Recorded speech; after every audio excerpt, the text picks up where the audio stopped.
Arkansas Republican Senator Tom Cotton, a good friend of the former president and a big ally of the Trump-Vance campaign. Senator, great to see you. Thanks for being here. Thank you, Ed. Raffensperger and Brian Kemp, your governor, who I got elected, by the way. If it wasn't for me, he would not be your governor. I think everybody knows that. He's a very disloyal person, isn't he? Very disloyal. Your governor, Kemp, and Raffensperger are doing everything possible to make 2024 difficult for Republicans to win. What are they doing? I don't know. They want us to lose. That's actually my opinion, and we can't let that happen. They agree on, what we all agree on, is what a disaster Kamala Harris would be as president. She is a dangerous San Francisco liberal who wants to do things like take your health insurance away on the job and give it to illegal aliens because she wants to decriminalize illegal immigration into this country.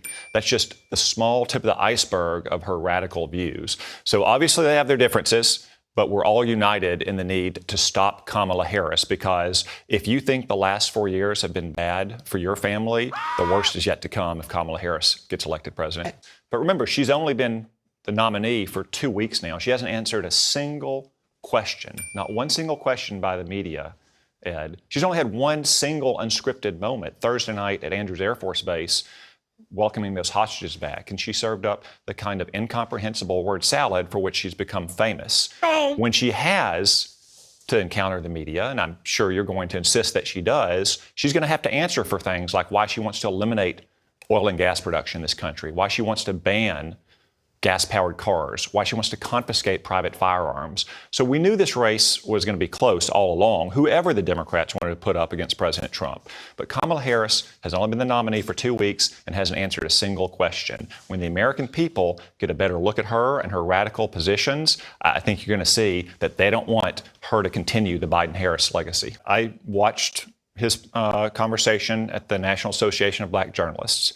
I watched last night at his rally in Georgia. The vast majority of that time is spent contrasting his record of peace and prosperity and the Biden-Harris record of high inflation and a wide open border and war and chaos around the world. I know you played a clip of him airing differences with other Republicans, but the vast majority of it was what you showed at the beginning of this show when he talks about Kamala Harris' record of being a radical trans activist or wanting to ban cows or ban oil and gas production.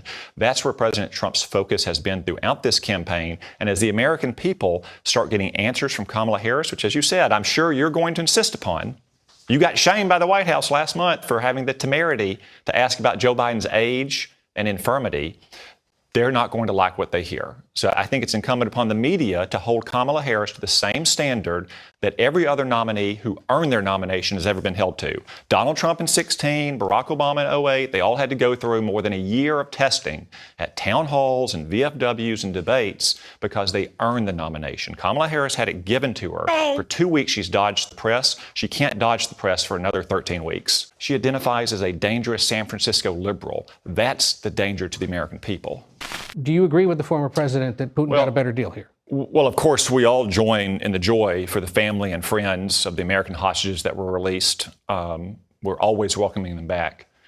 Unfortunately, that joy is tempered by the reality that there are going to be more hostages in the future, and families are going to have to grieve for their absence in the future because Vladimir Putin, just like the Ayatollahs, have played Joe Biden and Kamala Harris like a fiddle. I mean, there's even reports suggesting that Putin specifically took Evan Gershkovich hostage because of previous failed hostage exchanges between the Biden-Harris administration and Russia, because he was a prominent reporter for a prominent global media company. What you see now is that there's a market for this kind of hostage taking. That's why the Ayatollahs take hostages, because they got $6 billion from Joe Biden. You didn't have that with Donald Trump.